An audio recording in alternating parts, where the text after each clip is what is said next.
महाराष्ट्रातल्या या झोपडीत भारताच्या कुस्तीचं भविष्य राहतंय। या महाराष्ट्रीयन मुलाची गोष्ट नक्की शेअर करा।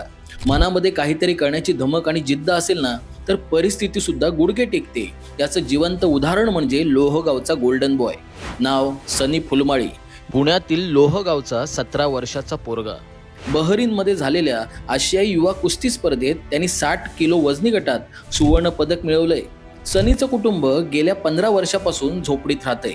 वडील सुभाष फुलमाळी नंदी बैल घेऊन भविष्य सांगतात, तर आई सुया दाबण विकून संसाराचा गाडा हाकते। पण सनी परिस्थितीच्या छाताडावर पाय ठेवून उभा राहिला। सनीचा कुस्ती प्रवास आजोबांच्या काळापासून सुरू होतो। वडिलांना सुद्धा कुस्तीची प्रचंड आवड होती, पण परिस्थितीमुळे स्वप्न अपूर्ण राहिलं। पण बापाचं स्वप्न पोरानं पूर्ण केलं। सनीच्या मनात जिद्द तर पहिल्यापासूनच होती, पण गुरुशिवाय जिद्दीला काहीच अर्थ राहत नाही। म्हणून पुढे लोणीकंद येथे जाणता राजा तालमीमध्ये वस्ताद बोंडवे यांनी सनीला दत्तक घेऊन संपूर्ण खर्च उचलला।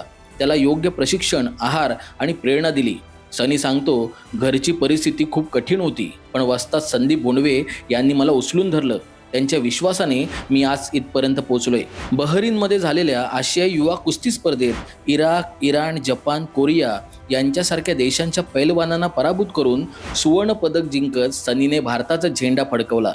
झोपडपट्टीतून सुवर्ण पदकापर्यंतचा सनीचा हा प्रवास प्रेरणादायी नाही, तर हजारो तरुणांसाठी आशेचा किरण आहे। आज सनी 10वी शिकतोय, पण त्याचं ध्येय ऑलिम्पिक मेडल आहे आणि तो ते नक्की जिंकेल याची आम्हाला खात्री आहे। सनीने एक गोष्ट सिद्ध करून दाखवले की गरिबी ही पायातली बेडी नाहीये, तर यशाकडे घेऊन जाणाऱ्या वाटेतील प्रेरणा आहे।